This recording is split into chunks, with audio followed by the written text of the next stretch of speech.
शत्रुओं ने हमारा सब कुछ छीन लिया है, यहाँ तक कि रहने का स्थान भी अब हमारी संतान के पास नहीं है। वे मुंह छिपाकर दैत्यों के भय से कहीं जा सकते हैं। इसी कारण आज मैं दुखी और उदास हूँ। आपसे बढ़कर ऐसा कौन है जो हमारी भलाई करे?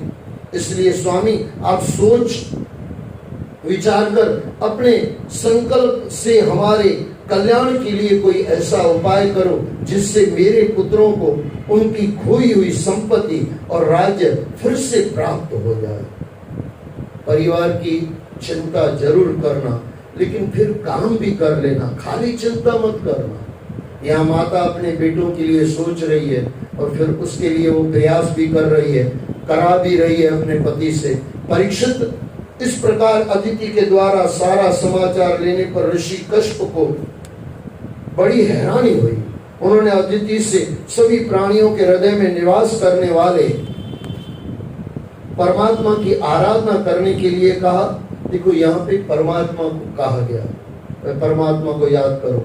गुरु वो जो परमात्मा तरफ ले जाए, और शिष्य वो जो इधर उधर की बातें न पूछे, परमात्मा का ही पूछे। आज शिष्य भी गजब के हो गए हैं।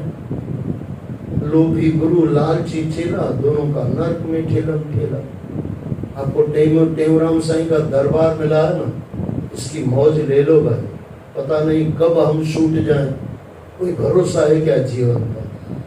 कोई भरोसा नहीं। मैं काफी बार कहता हूँ, किसी को बुरा लगे तो माफ करना। आज रात को सोते समय चिंतन करना, आपको अगला जन्म परमात्मा मनुष्य जन्म दे तो ऐसा कुछ काम आपने किया है या मैंने किया है कि अगला जन्म वापस मनुष्य जन्म दे। अरे बाप अपने बेटे को कुछ 2-4 लाख देता है ना, तो उसमें हिसाब किताब लेता है। अगर बेटा बराबर नहीं है तो अगली बार बाप देता नहीं है। परमात्मा ने अरबों खरबों का ये शरीर दे दिया, उसको यथार्थ किया है क्या? सकार्थ किया है क्या? परमात्मा तरफ चलाया है क्या? कभी बैठ के सोचना। पता नहीं रात होगी कि नहीं होगी, और हमारी रात पहली आज ही रात चली हो तो किसको पता? सामान 100 बरस का, पल की खबर नहीं। इंसान कब चला जाएगा कोई भरोसा नहीं। इसके लिए रात को सोते समय रोज विचार करना, क्या ऐसा कुछ काम मैंने आज किया है? रोज के लिए कह रहा हूँ, आज तो करना। जिंदगी का ऐसा किताब आज लेके बैठ जाना, ऐसा कुछ किया है कि मेरा अगला जन्म कम से कम मनुष्य जन्म तो हो, न हो देवता, न हो कोई बड़ा सा जन्म, लेकिन मनुष्य जन्म तो हो। चलो ये जन्म में गलतियां कर ली, अब इतना भी हो अगला जन्म वापस मनुष्य जन्म मिले ना, तो भी हम आगे कहीं निकल सकते हैं। लेकिन 84 लाख योनियों में अगर आ गए तो बहुत भारी नुकसान है भाई। ये मनुष्य जन्म है ना, कमाई कर लो और गुरुओं तरफ चल के उंगली गुरु को दे दो, आनंद आ जाएगा। और जिसने भी उंगली गुरु को दी वो गुरु नानक बन जाता है, साईं टेऊराम बन जाता है, जय बाबा बन जाता है। जिसने भी गुरुओं को दी उंगली वो पहुंच जाता है। और जिसने उंगली संसार को दी, नानक दुखिया सब संसार। संसार देखो, किसी संत ने कहा है, आज मैं कुछ ज्यादा ही सत्संग कर रहा हूं, पता नहीं क्या है, थोड़ा अच्छा है, सुन लो। शरीर है ना, अपने परिवार को दे दो, जितनी जिसकी सेवा करना है करते रहो, कोई दिक्कत नहीं। मन किसी को मत देना, ये मन परमात्मा को देना है।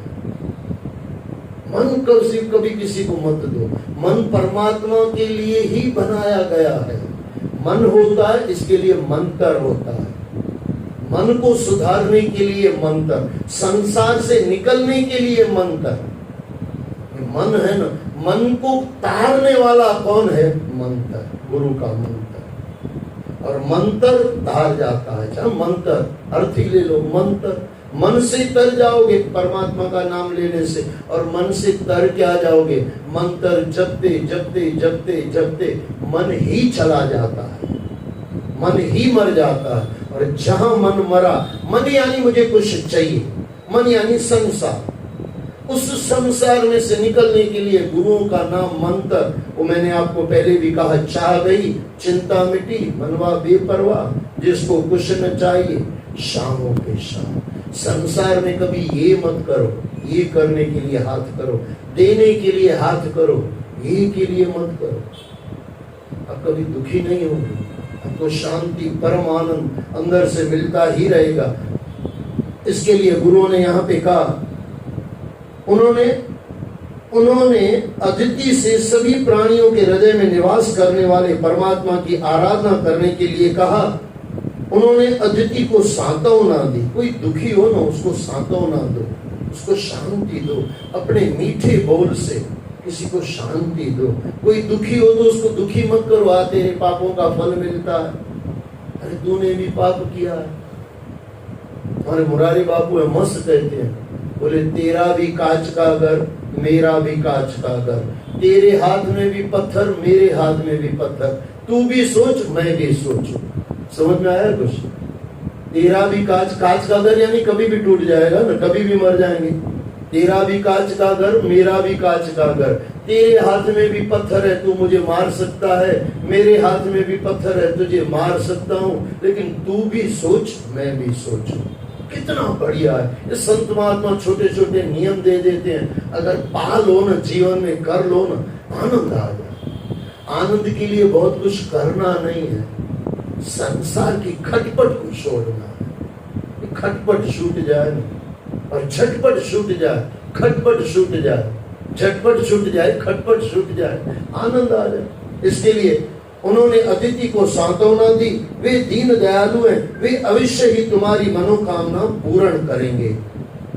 अतिथि ने पूछा, भगवान मैं जगदीश्वर भगवान की आराधना किस प्रकार करूं जिससे श्री हरि प्रसन्न होकर मेरे पुत्रों का दुख दूर करें? कश्यप जी ने कहा, देवी ब्रह्मा जी ने भगवान को प्रसन्न करने वाला जो व्रत मुझे बताया था उसे मैं तुम्हें बताता हूँ। उसे पयोव्रत कहते हैं। पयोव्रत कैसे करें? फाल्गुन मास के शुक्ल पक्ष में 12 दिन तक केवल दूध पीकर भगवान की पूजा करनी चाहिए। अमावस्या के दिन यदि मिल सके तो सूअर की खोदी हुई मिट्टी से अपने शरीर को मलकर नदी में स्नान करें। उस समय मन ही मन यह प्रार्थना करनी चाहिए कि वारा भगवान, आपने प्राणियों को रहने का स्थान देने के लिए रसातल से पृथ्वी का उद्धार किया था। मैं आपको नमन करती हूँ, आप मेरे पापों को नष्ट कर दें। प्रतिदिन अपने नित्य प्रति के कार्य पूरे करके एकाग्र चित्त होकर भगवान की मूर्ति। अब देखो, ये एकाग्र चित्त के लिए मुझे कुछ बोलना है। कई लोग बोलते हैं, यहाँ पे भी लिखा गया एकाग्र चित्त, लेकिन गुरु सिखाएगा एकाग्र चित्त कैसा होता है। ध्यान, अगर पुरानी सिंधी कथाएं सुनो ना, तो उसमें काफी बार लिखा गया था, ध्यान से सुनो, ध्यान दई बुधो, रमन किसी कथाओं में तो लिखा गया कन्न लाए बुधो। हमारे बचपन में मस्ती खोर मैं कान खींचता था, मेरी मम्मी बोलती थी क्या करते, बोले मैं तो आपने बोला कान उतार के, तो मैं उतार रहा हूँ।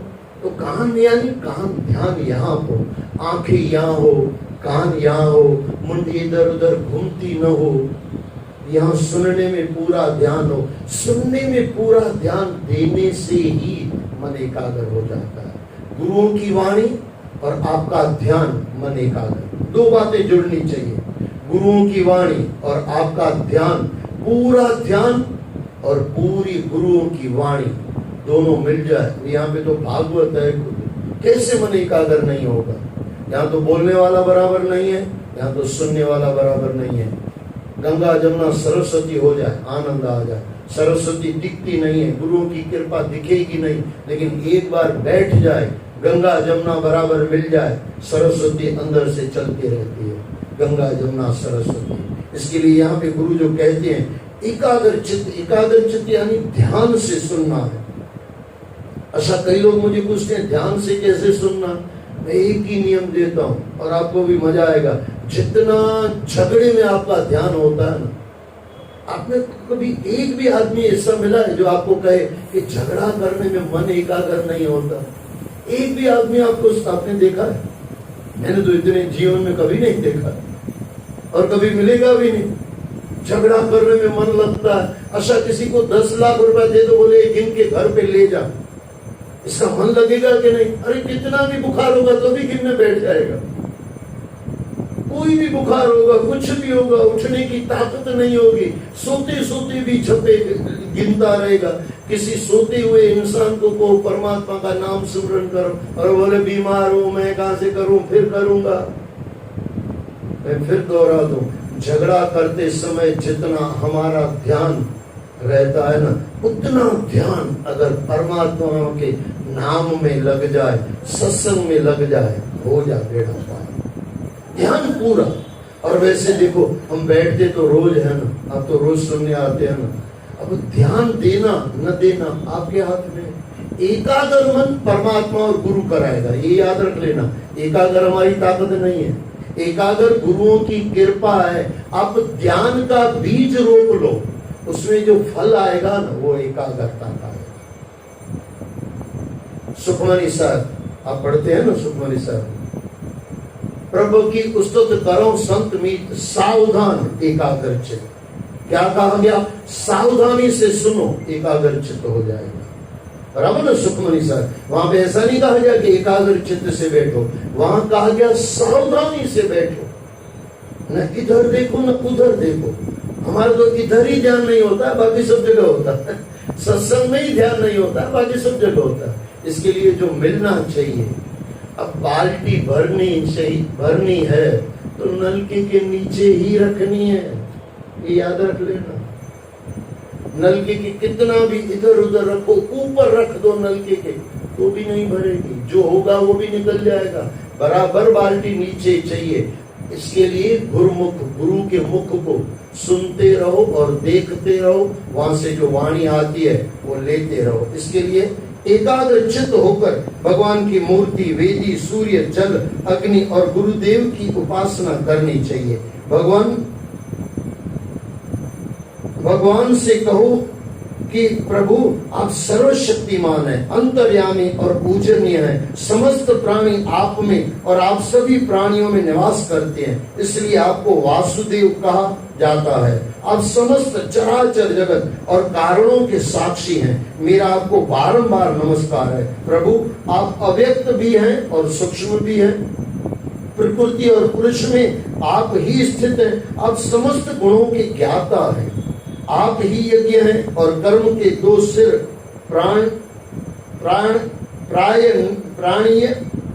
प्रायणीय और उदनीय है। प्रातः, मध्याह्न और सायं, ये 3 समय आपके 3 चरण हैं। 4 वेद आपके 4 सिंह हैं। बीच में बहुत बोलना कुछ होता है, लेकिन फिर उस समय के हिसाब से फिर थोड़ी गाड़ी बढ़ानी भी पड़ती है। गायत्री आदि 7 संधि आपके 7 हाथ हैं। यह धर्ममय वृषभ रूप यज्ञ वेदों के द्वारा प्रतिपादित है और इसकी आत्मा आप स्वयं है। आप ही लोक कल्याणकारी शिव हैं और आप ही प्रलय के देवता रुद्र हैं। यानी भेजने वाला भी परमात्मा है और ले जाने वाला भी परमात्मा है। ब्रह्मा भी भगवान है, विष्णु चलाता है, भगवान ब्रह्मा भेजते हैं और विष्णु हमको मेंटेनेंस देते हैं, खाना पीना देते हैं, और शंकर भगवान वापस ले जाते हैं। इसके लिए तीनों देव, तीनों भगवान कहे गए। जो भेजने वाला है, जो खिलाने वाला है और जो अंदर खाने वाला है, वो भी भगवान है। सब जगह मेरो साईं हमें खाली घट कोई ना। आप ही लोक कल्याणकारी शिव हैं और आप ही प्रलय के देवता रुद्र हैं। आप ही समस्त शक्तियों को धारण करने वाले हैं। आप ही समस्त भूतों और विद्याओं के अधिपति हैं। आप ही सबके प्राण और जगत के स्वामी हैं। आप ही योग और उससे मिलने वाले फल हैं। आप ही ऐश्वर्य और ऐश्वर्य देने वाले हैं। हे हिरण्यगर्भ, आप ही आदि देव हैं और सबके साक्षी हैं। आप ही नर नारायण ऋषि के रूप में प्रकट होने वाले भगवान हैं। आपका शरीर मरकत मणि के समान सांवला है। सौंदर्य और संपत्ति की देवी लक्ष्मी आपकी सेविका है। हे पीताम्बरधारी केशव, आपको मेरा बारंबार नमस्कार है। ऐसा करके आचमन करें और सुगंध, धूप, दीप, माला आदि से भगवान की पूजा करें। उनकी मूर्ति को दूध से स्नान करा के स्वच्छ वस्त्र पहनाएं और आभूषणों से उनका श्रृंगार करें। दूध से पकाए हुए गुड़ और चावल का नैवेद्य लगाएं और पूजा के बाद उसे भक्तों में बांट दें। स्वयं भी ग्रहण करें। 108 बार द्वादशार मंत्र का जप करें और वो होता है ओम नमो भगवते वासुदेवाय। 12 अक्षरों का मंत्र, द्वादशार मंत्र का जप करके विभिन्न स्तुतियों से भगवान के गुणों को गाएं। दंडोत प्रणाम करके 2 ब्राह्मण, ये दंडोत प्रणाम काफी बार मैंने माताओं को देखा है। माताओं को दंडोत प्रणाम नहीं करना है, याद रख लेना। काफी बार करते मैंने देखा है, यहाँ साईं के दरबार में भी देखा है। ये आपको नहीं करना है, आपको झुकना है। झुक के जय श्री कृष्ण, और थोड़ा दूर हो तो ज्यादा अच्छा। बस नमस्कार। संत सब अपनी अपनी संति में, संत अपनी अपनी मस्ती में। हमारे रामसुखदास जी महाराज कितनी हद तक, कितनी लाइन तक स्त्री जाति आ नहीं सकती थी। तो ऐसा थोड़ी माताओं के लिए वो संत शरण नहीं है। वो माताओं को कहते थे बेटे आप सुनो, सुनने से सब हो जाएगा, ये याद रख लेना। दंडोत प्रणाम कोई माता बहन न करे, वो हमारा है, हम करेंगे दंडोत प्रणाम, माताएं नहीं। ये कितनी माताओं को मैंने देखा है, और किसी को फिर बुरा भी लग जाता है। अब क्या करें, जो नियम है वो हम आपको बताते हैं, अब किसी को बुरा लगे तो हम क्या कर सकते हैं। दंडोत प्रणाम माताएं नहीं करती है और स्त्रियां नहीं करती। दंडोत प्रणाम करके 2 ब्राह्मणों को यथाचित रूप से खीर आदि के साथ भोजन कराएं, उन्हें दक्षिणा आदि देकर उनका सत्कार करें। उनके बाद इष्ट मित्रों के साथ स्वयं भी भोजन करें। उस दिन पूर्ण ब्रह्मचर्य का पालन करें जब तक व्रत पूरा न हो। अब देखो ये थोड़ा समझने का प्रयास करना। गृहस्थ आश्रम ऊपर बताया गया आनंदमय है। आपको पता है एक श्लोक है, बहुत बढ़िया श्लोक, मेरे प्रिय श्लोकों में से ग्रंथों का श्लोक है। मिताहारी सदा व्रतधारी। मिताहारी यानी किसको पता है? आपको भोजन आए तो पेट की हालत देखो, उसको चाहिए कि नहीं चाहिए। हमारे वो ब्रह्मदर्शनी में आता है 18वीं पदी के अंदर 10वां पद, 10 पदी के अंदर 10वां पद, प्राण रक्षा है तो भोजन भुंचे, अधिक स्वाद की तृष्णा मुंचे। यही यहाँ पे कहा जाता है। अगर आपने भूख जितना खाया है ना, यानी कम खाया है, मिताहारी सदा व्रतधारी, 365 दिन आपका व्रत हो सकता है। मिताहारी सदा व्रतधारी, कितने संतों को मैंने देखा है, वो आधी रोटी खाएगा तो आधी ही खाएगा, कुछ भी कर दो 1 रोटी पूरी नहीं करेगा, जितनी उसकी जरूरत होगी। और दूसरा, एक नारी सदा ब्रह्मचारी, आपके विचारों में और कुछ नहीं है, पति पत्नी एक दूसरे के लिए समर्पित है। और जब जब कहा गया तब तब पर ये पुत्र प्राप्ति या बेटी प्राप्ति के लिए कुछ कार्य किया जाता है, उसको इतना ही अगर करे तो एक नारी सदा ब्रह्मचारी, एक नारी गृहस्थ आश्रम, एक नारी सदा ब्रह्मचारी, मिताहारी सदा व्रतधारी। नियम थोड़े कड़क हैं लेकिन कर सकते हैं। आज का तो इंसान आपके घर में, आपका लड़का आएगा या पति महोदय आएगा, आप बोलोगे खाना दूं, पहले पूछेगा क्या बनाया है, बोले पिज्जा, बोले 2 दे दो। सही में सही। बाकी जैसे वो चावल है डोडो या वो चावल है दाल चावल, बोले रहने दो भूख नहीं है। दाल चावल सुन के उसकी भूख चली जाती, और ये भूख गई नहीं है, भूख है ही नहीं इसको, ये पिज्जा खा रहा है। और पिज्जा जैसे ऐसे मोटा, फिर पेट मोटा, और फिर डॉक्टर मोटा कमा कमा के। बराबर के नहीं है, ये थोड़ा संभलने जैसा है। इंसान संभल जाए तो आनंद आ जाए। इसके लिए यहाँ पे जो गुरु कह रहे हैं वो ध्यान से समझना। दंडोत प्रणाम करके 2 ब्राह्मणों को यथोचित रूप से खीर आदि के साथ भोजन कराएं, उन्हें दक्षिणा आदि देकर उनका सत्कार करें। उसके बाद इष्ट मित्रों के साथ स्वयं भी भोजन करें। अच्छा, इष्ट मित्रों बीच बीच में क्या क्या आ जाता है, समय साथ देता नहीं है। इष्ट मित्र पता है क्या होता है? एक होता है मित्र, एक होता है इष्ट मित्र। इष्ट यानी आपके इष्ट की बात करने वाला, गुरु की बात करने वाला, परमात्मा की बात करने वाला। अब आज आपका इष्ट गुरु नानक है, श्री राम है, भगवान राम है, भगवान कृष्ण है, उसके साथ उसका जो आपका दोस्त है वो भी इष्ट मित्र होना चाहिए, उसके साथ दोस्ती करो। यानी गुरु के शिष्य के साथ दोस्ती करो। वहां तो हमारी दोस्ती होती नहीं। दोस्ती हमारी कहाँ होती है? पीने पीने वाला, पिलाने वाला दोस्त, खिलाने वाला दोस्त, और फिर कई बार मैं कहता हूँ सत्यानाश करने वाला दोस्त। और यहाँ पे मस्त कहा गया इष्ट मित्र। ये हमारे बुद्ध भगवान थे, उनको कोई पूछता था, बोले बाबा आप कौन हो हमारे? बोले बेटे मैं तेरा इष्ट मित्र हूँ, मैं तेरा सही करने वाला हूँ, तेरे इष्ट का मैं मित्र हूँ। उसके बाद इष्ट मित्रों के साथ स्वयं भी भोजन करें। उस दिन पूर्ण ब्रह्मचर्य का पालन करें। जब तक व्रत पूरा न हो पवित्र रूप से भगवान को दूध से स्नान करा के उनकी पूजा करें। यह व्रत पयोव्रती कहलाता है। इसमें प्रतिदिन हवन, पूजा और ब्राह्मण को भोजन कराना चाहिए। यह व्रत 12 दिन तक किया जाता है। इस व्रत के मध्य ब्रह्मचर्य का पालन, पृथ्वी पर शयन, तीनों समय स्नान, सत्य का पालन, पापियों और पाप कर्मों से दूरी, पापियों और पाप कर्मों से दूरी, सभी प्रकार के भोगों का त्याग, अहिंसा का पालन और भगवान की आराधना नियमित रूप से करनी चाहिए। थोड़ा सुन लो क्योंकि ये बहुत जरूरी है। इस व्रत के मध्य में, ये जीवन के मध्य समझो ना, ये व्रत रोज करने जैसा, इसमें कहीं भी सटकने जैसा नहीं है। ब्रह्मचर्य का पालन, पृथ्वी पर शयन, तीनों समय स्नान, सत्य का पालन, पापियों और पाप कर्मों से दूरी, पापियों और पाप कर्मों से दूरी, सभी प्रकार के भोगों का त्याग। अब यहाँ पे पापियों का क्यों कहा गया?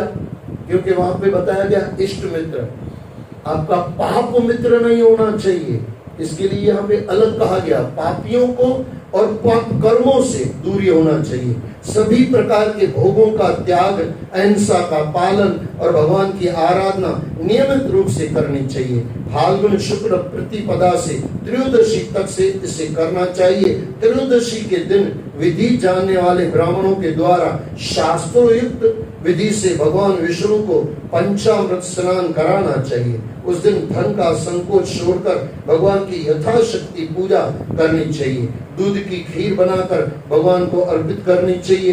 ब्राह्मणों को यथाशक्ति दान दक्षिणा देकर उन्हें संतुष्ट करना चाहिए। जो दीन जन ऐसे अवसरों पर आ जाए उन्हें भी अनादि देकर संतुष्ट करना चाहिए। सभी को खिला पिलाकर सबसे बाद में स्वयं भोजन करें। प्रिय, यह भगवान की श्रेष्ठ आराधना है। इसके करने से भगवान श्री हरि निश्चित रूप से प्रसन्न होते हैं। देखो यहाँ गारंटी दी गई, निश्चित रूप से प्रसन्न होते हैं और मनोकामनाएं पूर्ण करते हैं। तुम इस व्रत का अनुष्ठान करो, भगवान तुम्हारी सहायता को अवश्य आगे आएंगे, तुम्हारी सहायता को अवश्य आगे आएंगे। इस व्रत को सर्वज्ञ और सर्वव्रत भी कहते हैं। यह समस्त तपस्याओं का सार और मुख्य दान है। बोलो श्री कृष्ण भगवान की जय। जय जय श्री राधे, जय जय श्री राधे, जय जय श्री राधे। आज पहला दिन था तो थोड़ा समय में आगे बढ़ गया, कल से समय पे रहेंगे। सतनाम साखी, सतनाम साखी, सतनाम साखी।